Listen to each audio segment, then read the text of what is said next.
Welcome, everyone. Thank you for coming back to another installment of our Ask the Editor series. I'm so excited to be here today with Patricia Murphy of Superstition Review. Welcome, Patricia. How are you? Thank you. I'm wonderful this morning. Thanks. Yeah, that background is just so beautiful. Thanks. I teach travel writing, and so I try to rotate my background through a lot of pictures that I take on my travels. Nice. And is this supposed to be Arizona? Is this a feel for where you are? Oh, you know what? I should have done that, but no, this is the times. Okay.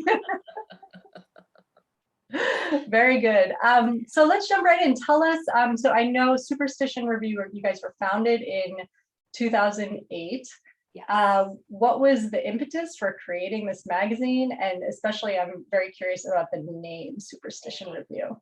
Yeah, that's the photo I should have gotten for you. So it's an interesting situation. So Arizona State University is very large. And we have 4 physical campuses in the Phoenix metro area. And I used to teach on Tempe campus, but then I was recruited to teach on the Polytechnic campus to create a creative writing program, a humanities program that was more applied learning. That was our focus on Polytechnic. And so I wrote a curriculum that included the magazine because I happen to have experience with web design and I'm a poet, which those two things usually don't go together. But so I wrote the magazine into the curriculum and started it in 2008 with our first issue. And it took off so well that in 2012, it became really my full-time job. And what we do is I teach 2 classes a semester, a 300 level training class and a 400 level internship.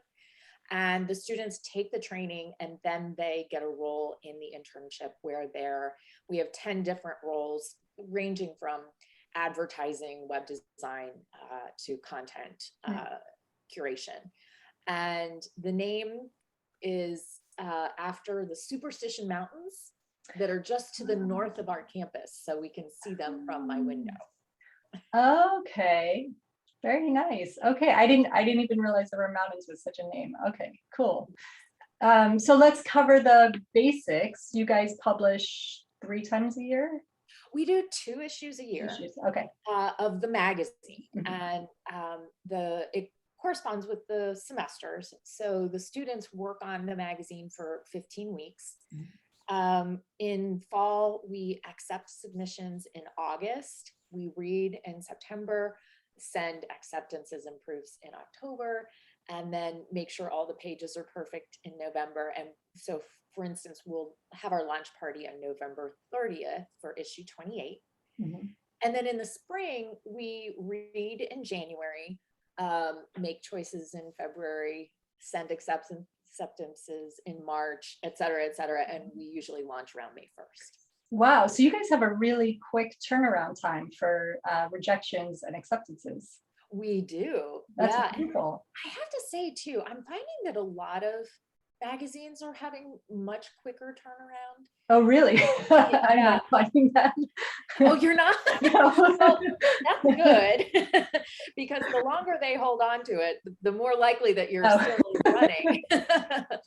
But, I publish a lot of my own work and I've had some pretty quick turnarounds. I mean, I had one of my acceptances as a poet was 3 years. I mean, I was like, oh, I forgot about you. Wow. That was crazy. And it was American Poetry Review. So it was a big publication. And right. Oh, that's great. But the other thing we're finding is, I was listening to your interview with Cincinnati Review and the notion of people wanting to get their work in at the very beginning of the reading period.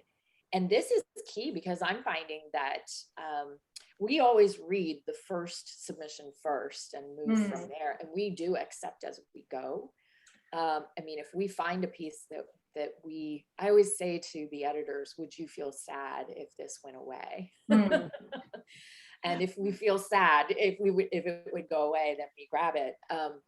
But what I'm finding is that people are withdrawing. Huh. They're withdrawing work constantly because it's been published in other places. Huh. But even, wow, that's interesting, because I would think that wouldn't happen given your quick response time. It happens all the time. Wow. Yeah. Yeah. And it even, we've had, even in this round for issue 28, we had 2 different pieces that we only sat on. I mean, submissions opened August 1st. We sent some acceptances mid-September. 2 different pieces were already taken. Whoa. Yeah. So that makes sense from your end for why you would want to accept them right away. Right away. Yeah. And then do you cap submissions, or do you continue to accept submissions and you'll just put them in a subsequent issue? We open August 1st, close August 31st. Same Okay. with January 1st, January 31st. Mm-hmm. And we're in a special situation because we're with Submittable, but we are grandfathered into an account. Okay. So I think a lot of people cap submissions because Submittable caps. Oh. Like you have to pay extra.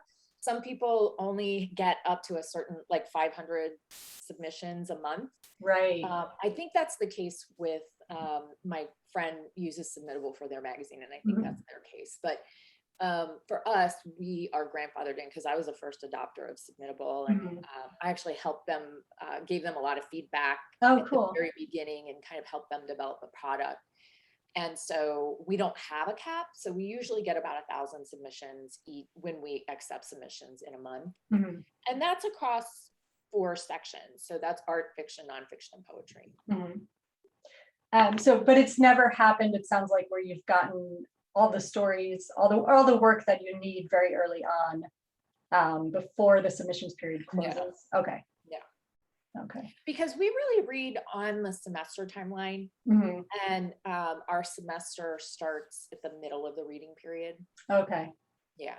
Okay. So I like to have all of the submissions in and submissions closed before my readers jump in. Okay. So and one thing, the reason for that is, for instance, my poetry editor, right?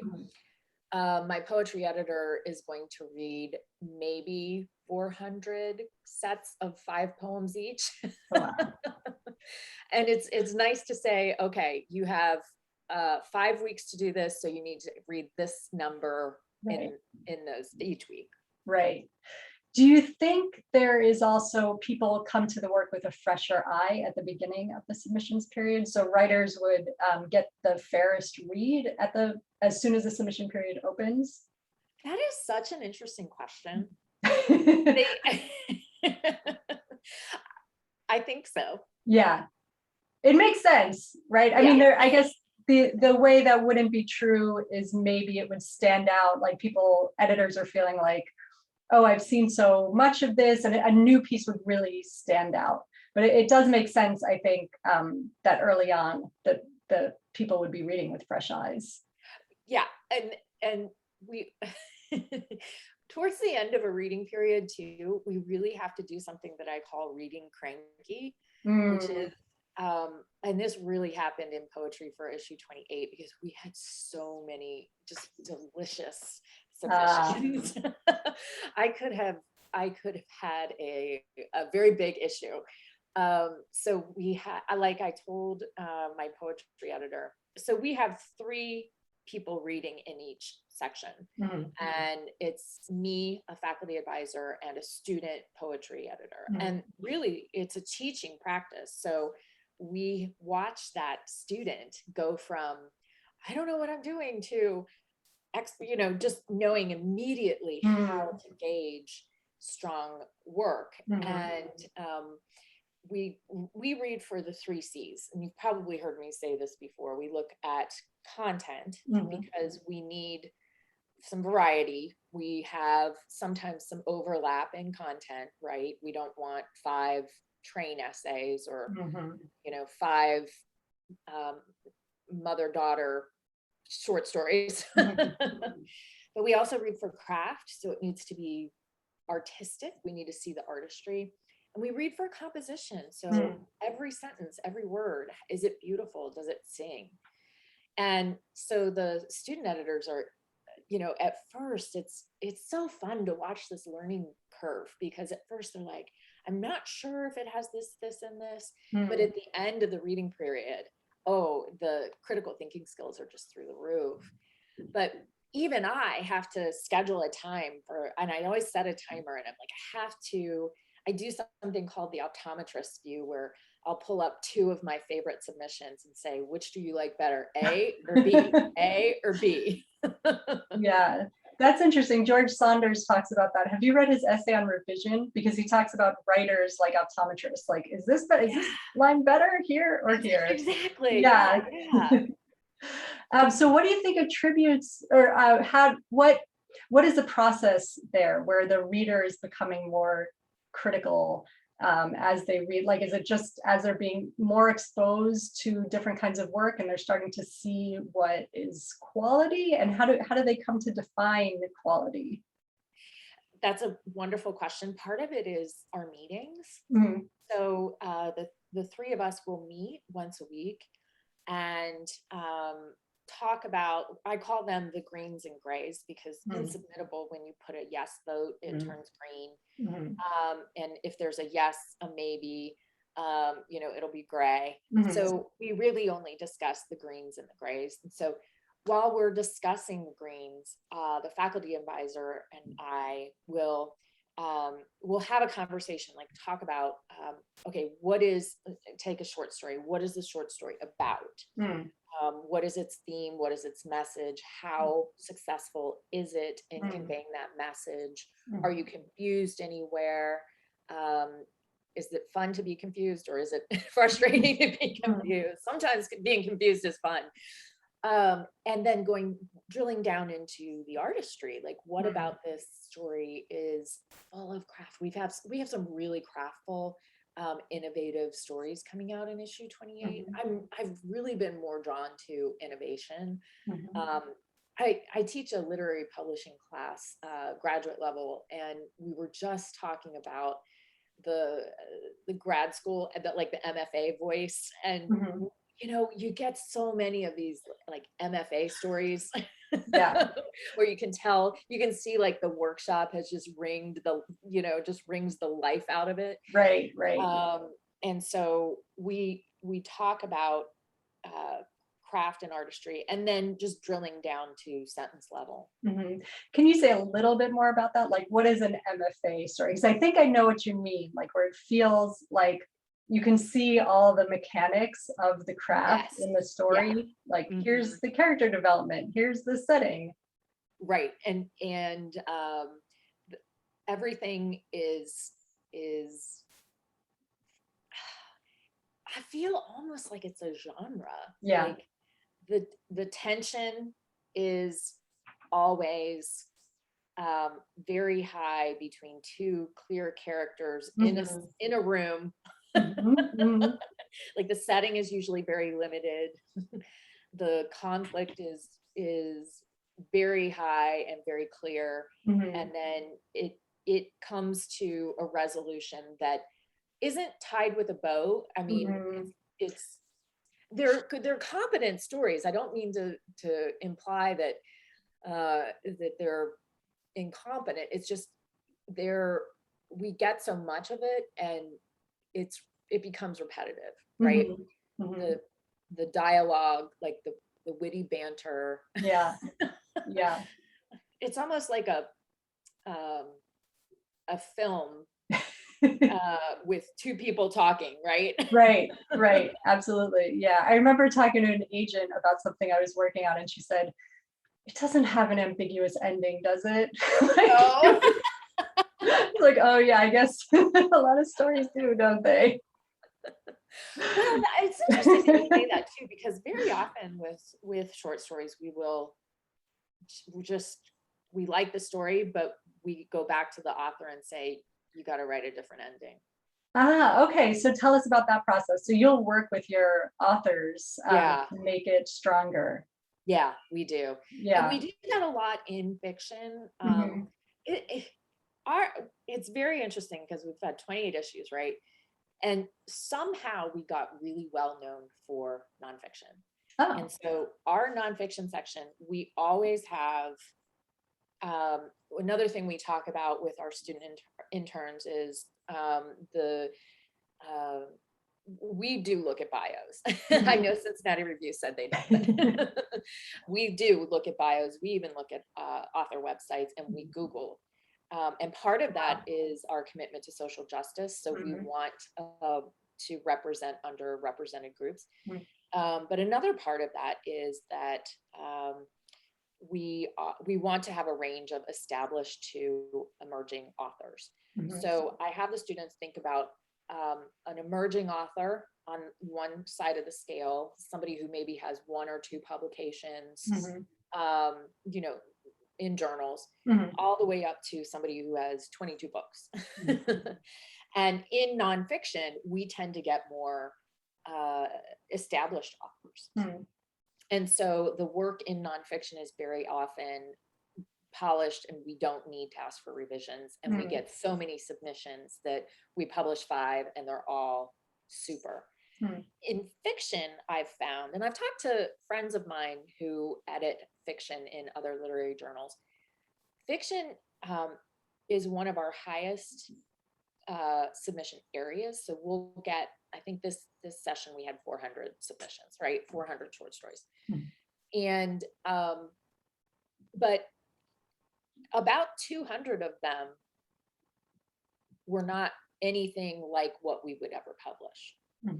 So I almost find that people who are writing fiction may not be doing the research that they need to do. That might be one thing.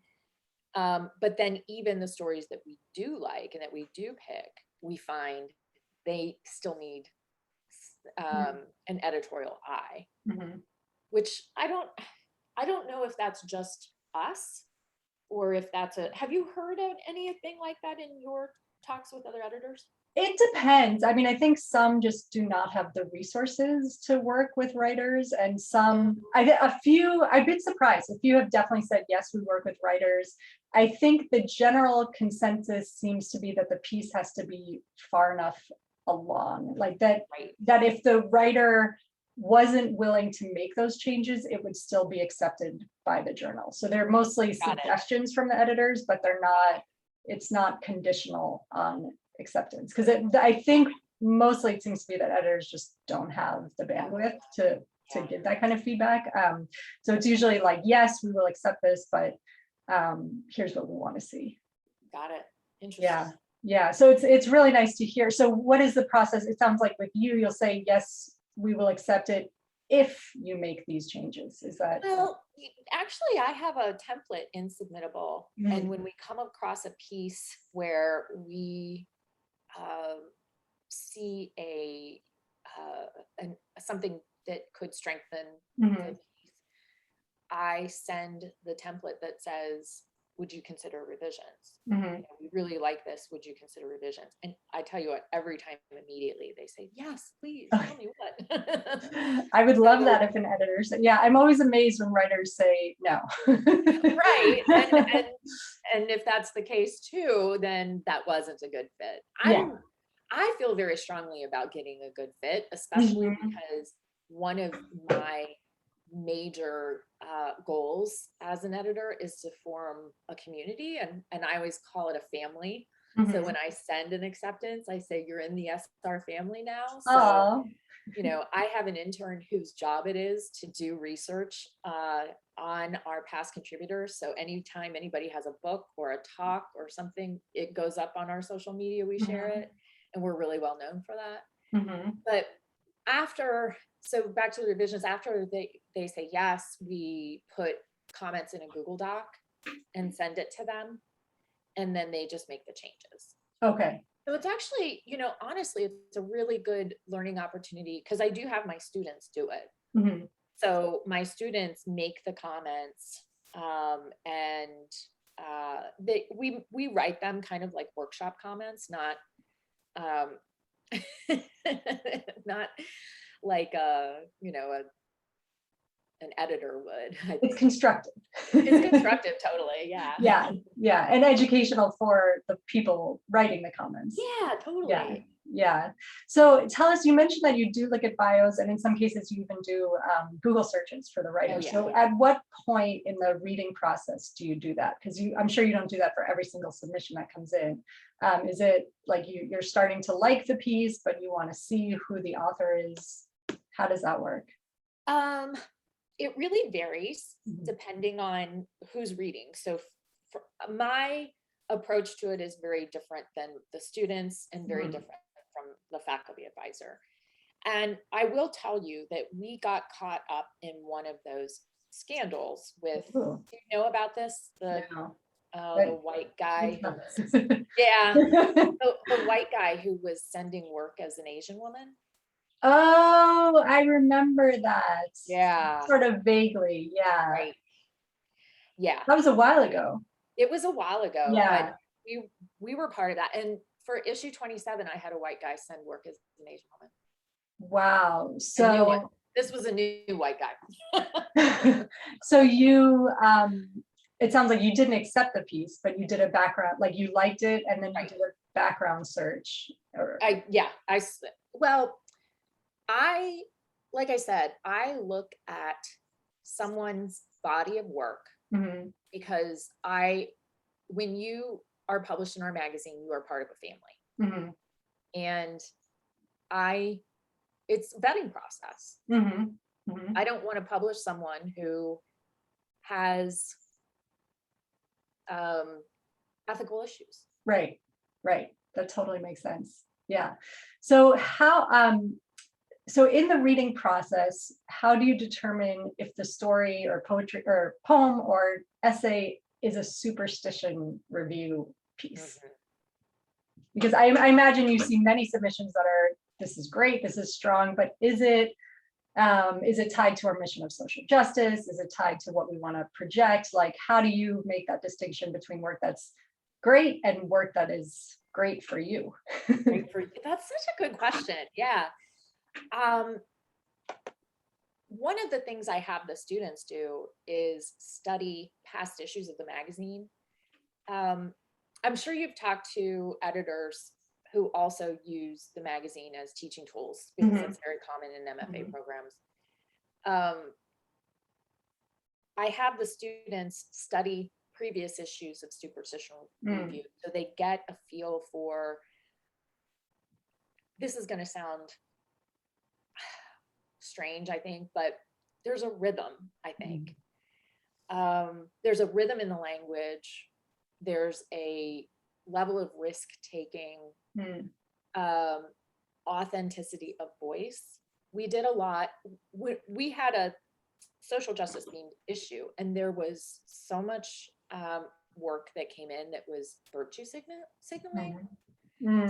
And we're much more interested in agency that is apparent and true. And that's one of the reasons that I want to know who the author really is, because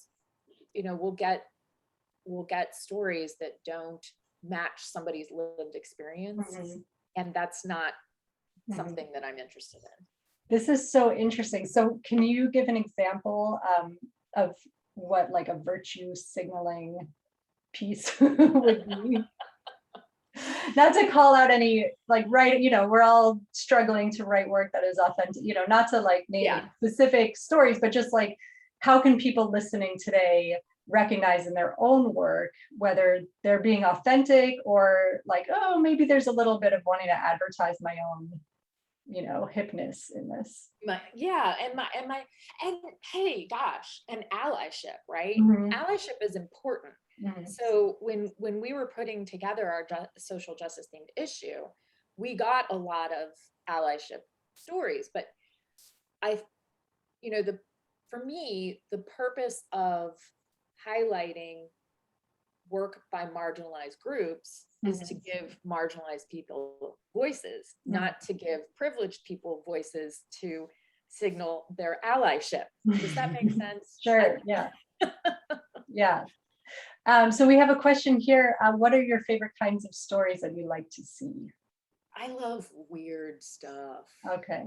Yeah, like in fact, when I talk about kind of the workshop story, so often I'll get that first paragraph that is, you can tell immediately, like very often I'm a no to the first paragraph because it's like, so and so, if there's exposition in the first paragraph, I'm a no.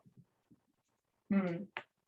So I want narration, description, imagery. I want it to start with beauty. Hmm. No, so and so has worked for 20 years. You would Yeah. not believe how many stories we get like that. Really? Like starting with a character description? Yeah. It almost feels like one of those old time radio programs, you know? Huh. That's so funny.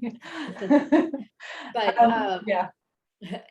to get us, and you can imagine, like if I set my timer for 25 minutes and then I stand up for 5 minutes is how I do it. Hmm. And if I'm reading for 25 minutes and I have like 10 stories in a row that start with a paragraph of exposition, Hmm. you know, if I then get to a story that starts with a really, I don't know, detailed description of a desert tortoise or Hmm. Yeah. or maybe a market in Croatia, I'm Right. so Right. much more jazzed. Yeah, yeah. So by weird, I think some weird is different to different people. And I think Yeah. some, like when people hear weird, sometimes they think like, oh, this is a perfect place for my zombie. Oh, my, no. like, Zombies aren't weird. Zombies are pretty status quo, aren't they? yeah, yeah, or whatever, like my paranormal, I don't know, Right. Yeah. spaceship thing. But that, it sounds like that's not what you're saying. Just something, which is not, those are not necessarily off the table, but to you, weird is more like different than what is being generically. I have an example. I have an example from issue 28 Mhm. about a story that just totally caught us off guard. Mm. And you mentioned George Saunders. Like, Mhm. I really love innovative work that, like, if I had a George Saunders story and a Raymond Carver story, I'm going to take the George Saunders story. Yeah. And maybe that isn't weird. Maybe that's just innovative. Yeah. Mhm. But we had a piece come through for issue 28, and it was fascinating. And there aren't any characters in it, and there's no setting.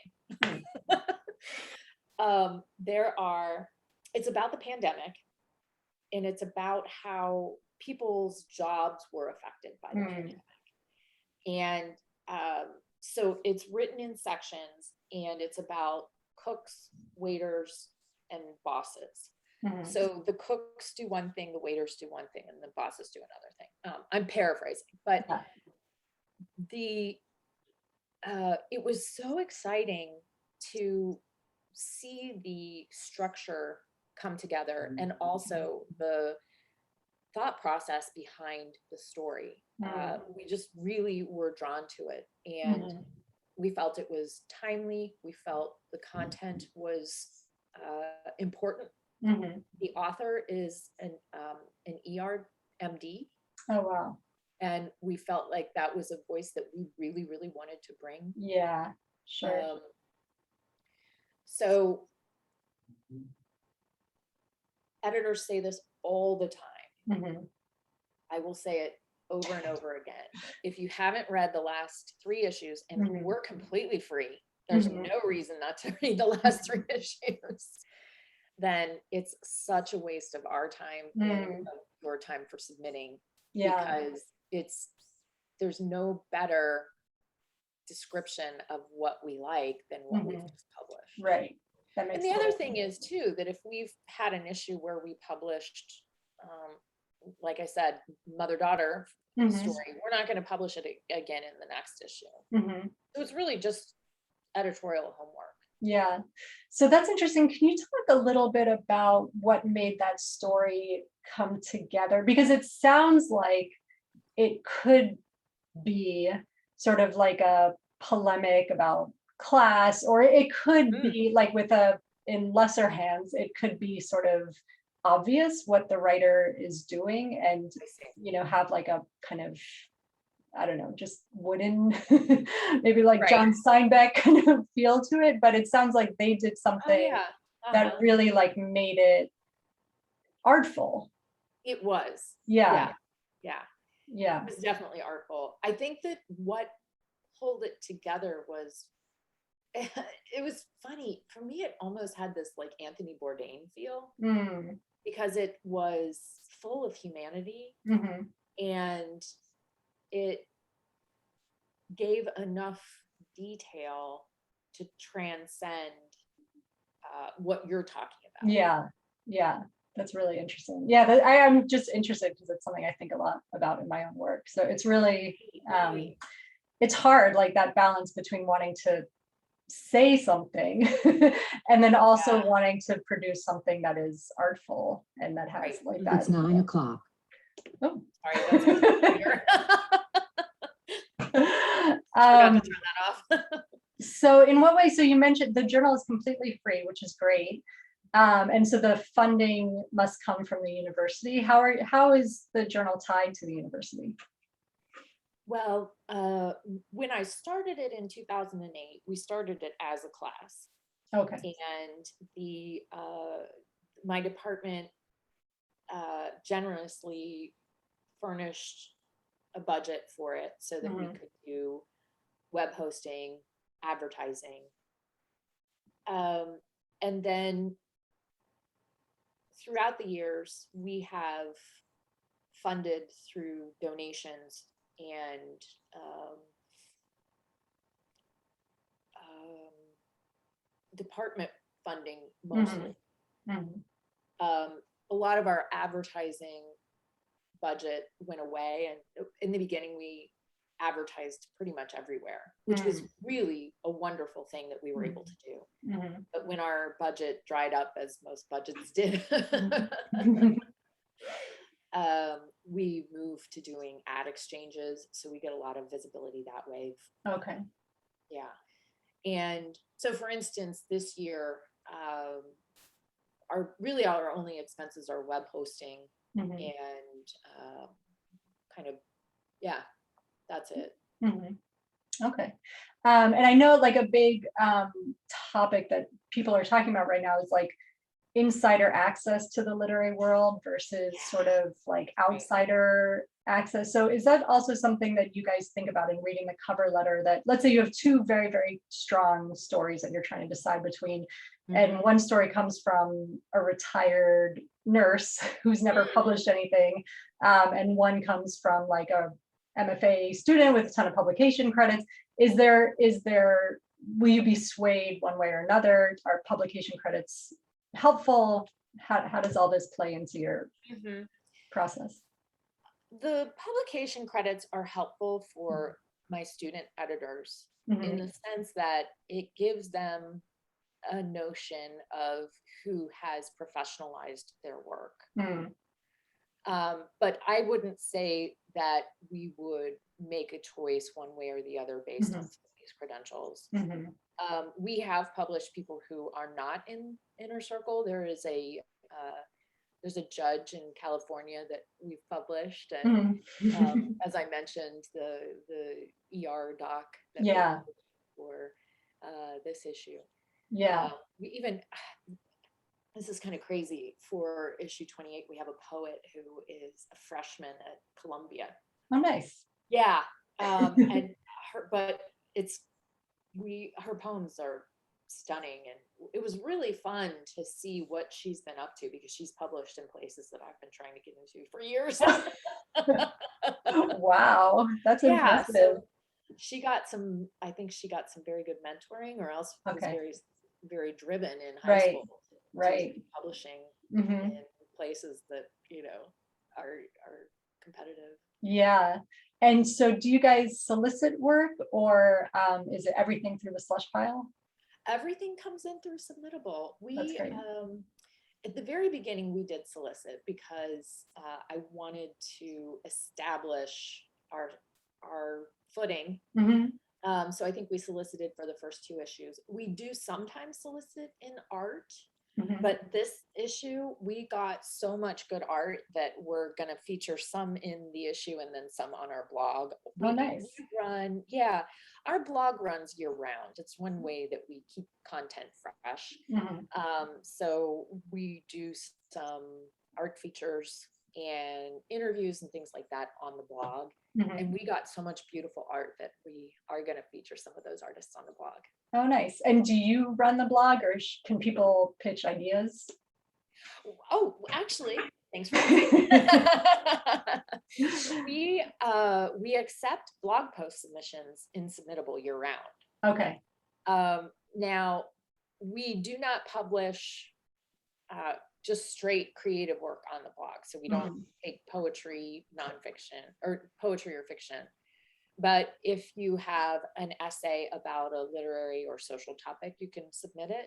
And we've had some really, really interesting blog posts as of late.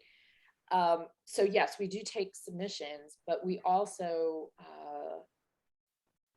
have our editors post about content that, like I said, didn't make it into the issue, but that we're really interested in. So we'll feature an artist or a poet.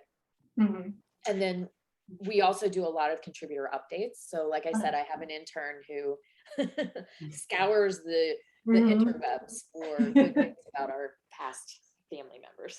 Can you say a little bit more just briefly about those blog posts that were interesting? Like what was interesting about them? Oh, the ones that we've just published? Yeah. Oh yeah, a couple of them got a lot of traction on Twitter.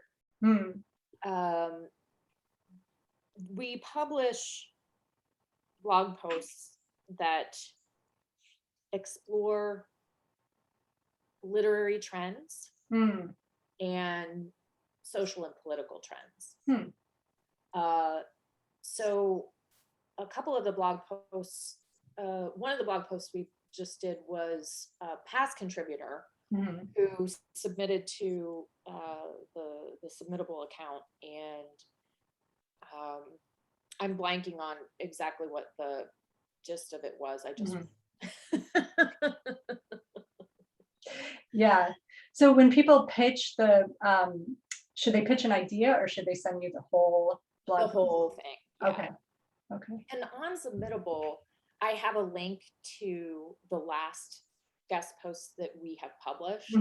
So just as you're submitting to the magazine, read the past issues, definitely read the past blog posts. And okay, sure. Yeah, I can tell immediately if somebody hasn't read the blog. Yeah, I'm sure.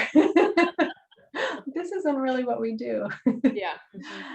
So how has the magazine changed so it's 2008, that's it's a very long time in internet time. Yeah. So has the vision changed? It sounds like you've gotten more submissions than at the beginning. What has the evolution been? Well, the model has stayed the same, and the Okay. university support has been huge. Probably the biggest change has been that focus on social justice and representing marginalized voices. So it's interesting because we're in Arizona, and we're made up of Arizona State University faculty and students. And so our demographic is limited somewhat by what we have at the university. And so as we have shifted to attract marginalized voices, it becomes tricky because a lot of us look like this. Yeah. So as we have created our last 5 issues, we've been really, really careful to expand but to focus on voices that we want to bring forward. And what prompted that shift? Was it just like, the world is, there's too much happening, we need to respond, and this is where we want to take Yeah, this magazine? that was Yeah. exactly it. It was a group of 4 students Mhm. who were, I always say they got hopping mad Yeah. Yeah. about the world, which, you know, I've been hopping mad about the world for, Mhm. I'm 51, so Yeah. I earned my anger. Uh, but yeah, I mean, just the notion that we wanted to hear, and that goes back to one of the reasons that we vet Mhm. so thoroughly is if you're purporting to represent a particular voice, then Mhm. I want to see evidence of that in your other work Mhm. as well. So how does it relate to the content? If a story is like just about um, trees, it's a Okay. great story that's about obviously trees can be political. There are ways for things to be political. But if it's sort of more neutral, but it's a great story, does that mean that it's not a good fit? That you're explicitly looking for work that addresses current events or kind of socio-political stuff in some way? I think we're more attracted to Yeah. a message. Yeah. Mhm. Mhm. Mhm. Mhm. You mentioned a story that related to the pandemic. Have you seen a lot of these kinds of submissions? Not too much. Interesting. No, I mean, I think we did, you know, it was really big last fall. Mhm. Because right so it hit spring and we had the summer. Yeah, so it was last fall that we did Yeah, get the pandemic stories, but it right. hasn't been, it's funny that you say that because my partner and I are watching the morning show Okay. with Jennifer Aniston and Reese Witherspoon, and they're just inching into COVID. Oh, I don't even know is this a show on Netflix? Sorry to Oh, diverge who from. knows? I don't know. Hulu, one of those things. We like to Okay. watch a show before we go to bed. I need a good show in my Yeah, well, life. this is really good, and Okay. it really is a social justice show Huh. because it's kind of like, do you remember the Matt Lauer controversy with the Today Show? Yes. Okay, it's that story essentially. Yeah. Oh, interesting. So so it's about the Me Too movement, and it's about Yeah. 2 female anchor Yeah. women. Anyway, but yeah, so kind of like that. Yeah. You're starting to see stories where COVID comes Mm. in a more subtle way. Mm-hmm. Yeah. That's interesting. So do you guys have any contests? I didn't see anything on the site about them, but no. Okay. No, we don't run any contests the way other journals do. Mhm. Very early on, I was asked not to monetize any of my operations, Ah, and that prevented us from. I mean, the contest situation is about money sometimes, mhm. Yeah.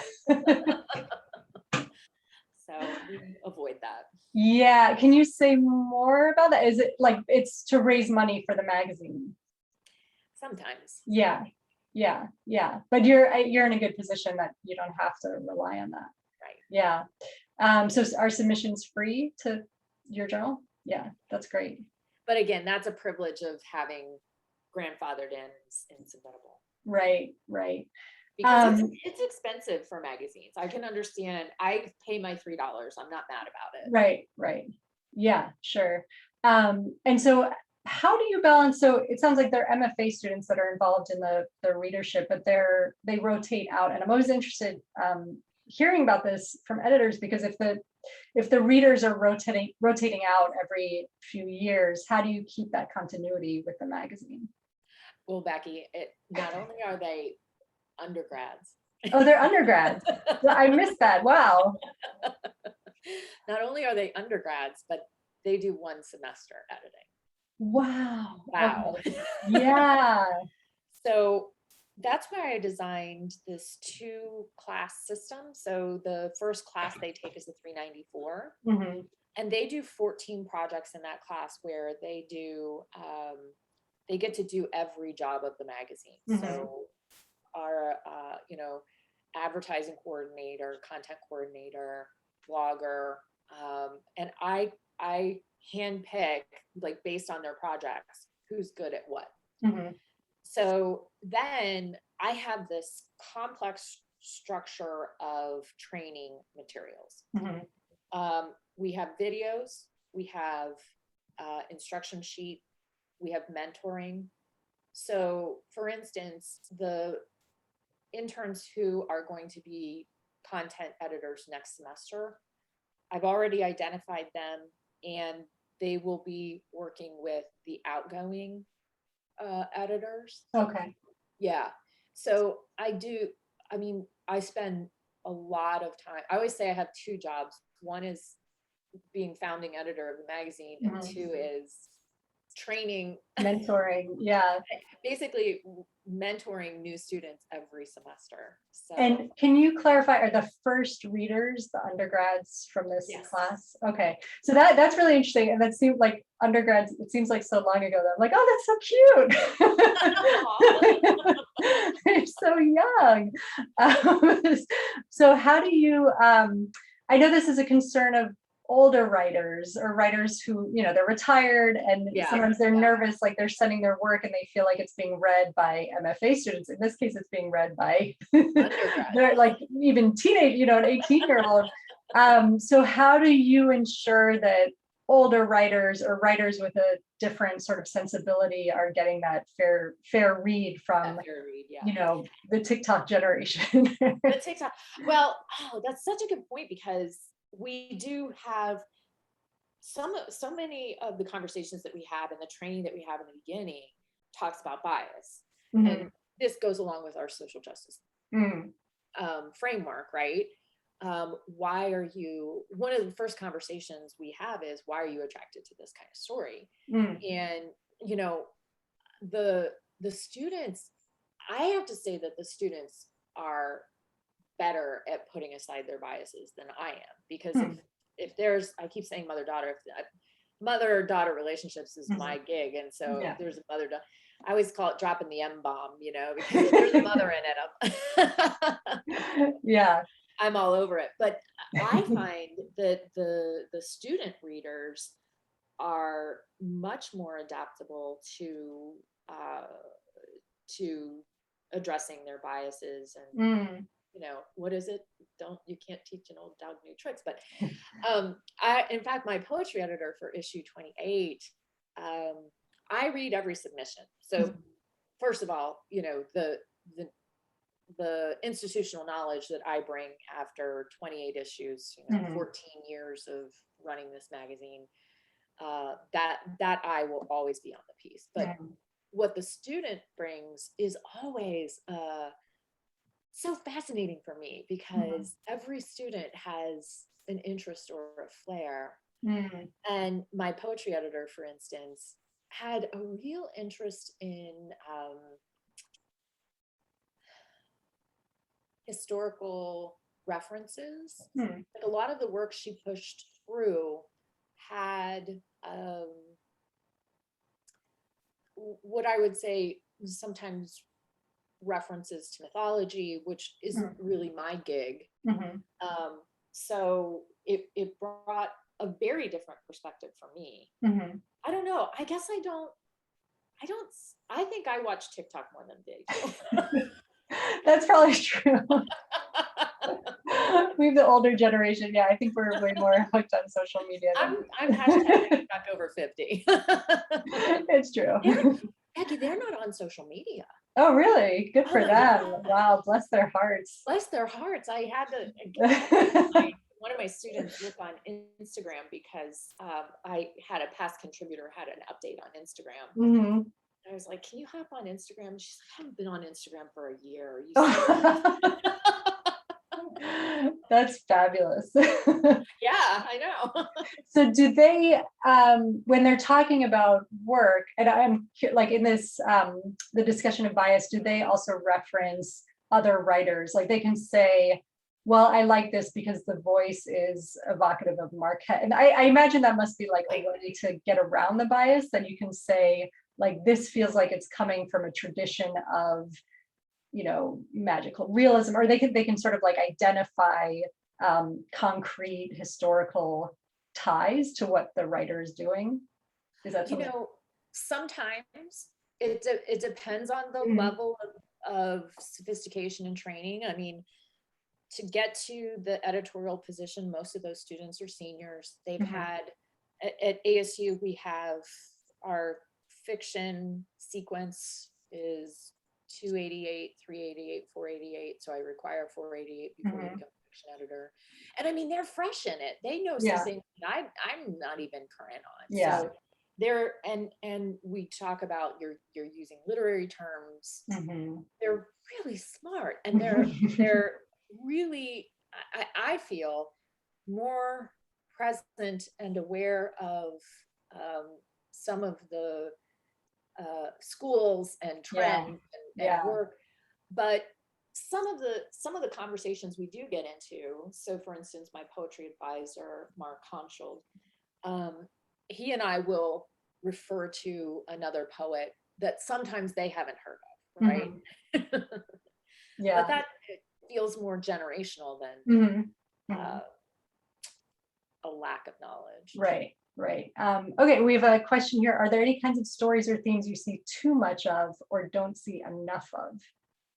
Great question. This particular session, we got so many third person,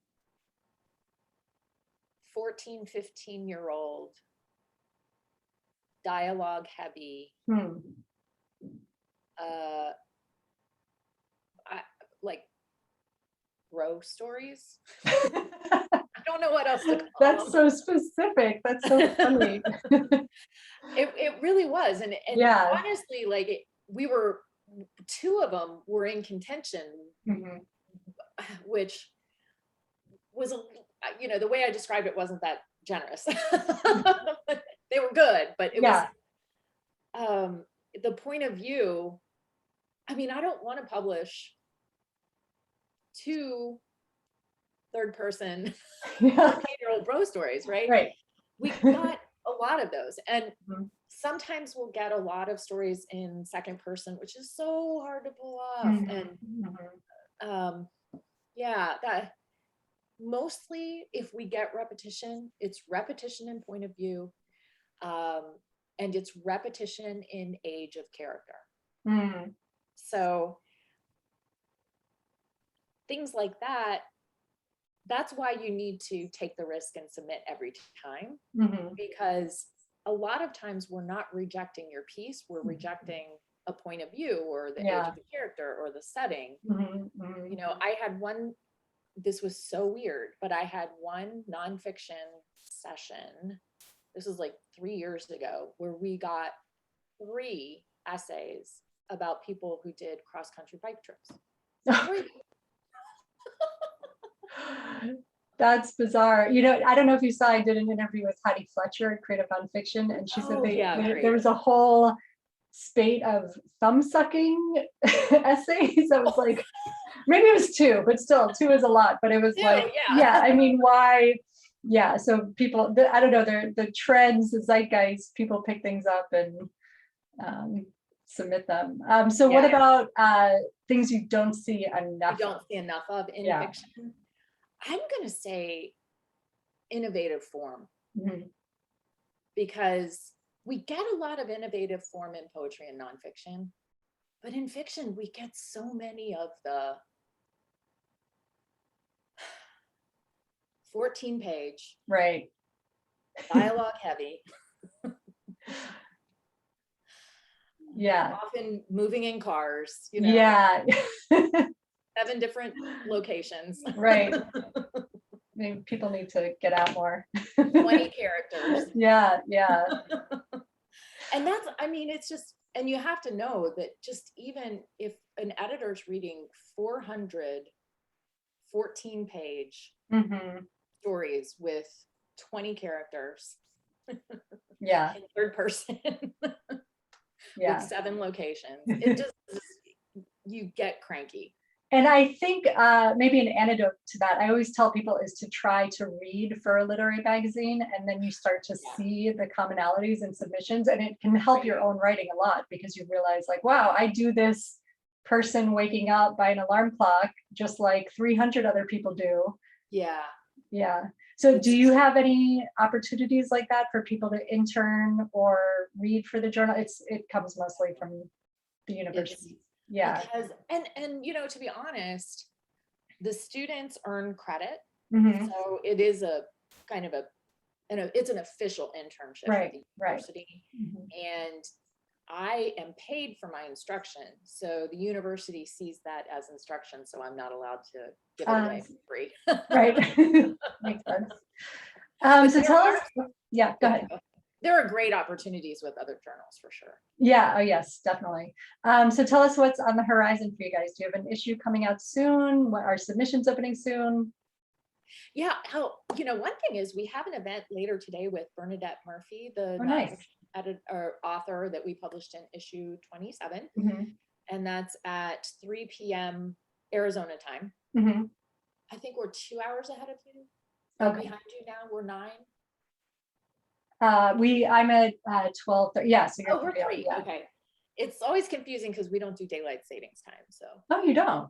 Huh. No, so we're either in Mountain or Pacific. Right. Somebody told me you fall off the mountain, so in fall you're in mountain. That makes sense. Which is coming up November. When do you all switch? November?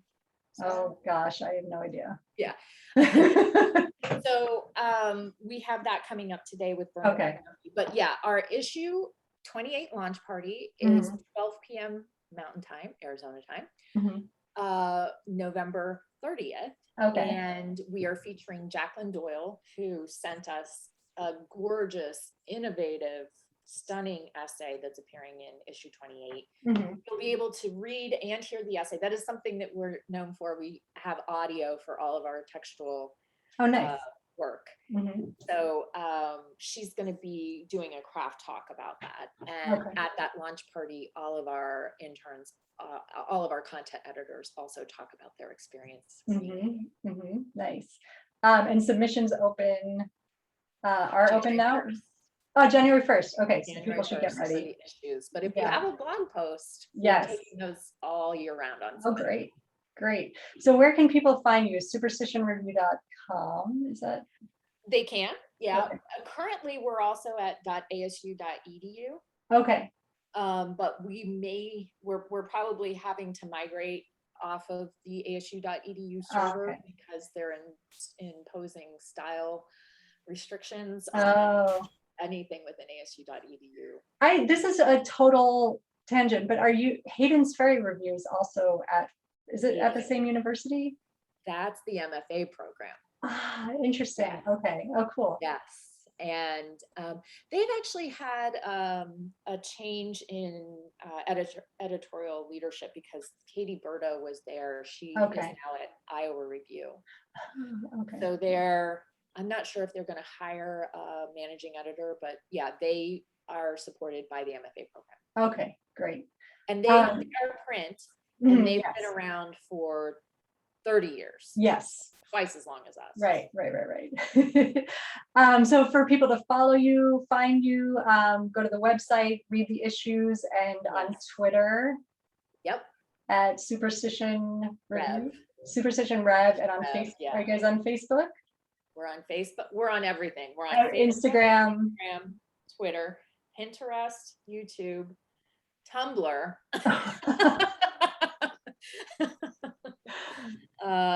So all of our social media buttons are right there on the top of the website. Oh, great. And so for YouTube, this is the launch parties and interviews and stuff like that? Oh, we have the most amazing interviews. We have this interview with Maggie Nelson that has 10 million views. Not really. Oh, wow. It has a lot of views though. Yeah, we have a lot of followers on YouTube, and we update the content there pretty regularly. Just going to your homepage on your site, that was not readily evident. So that's great. You should put that right up in center. Yeah, that's really cool. Maybe I just missed it, but that's great. Cool. Well, good for you. Oh, sorry, go ahead.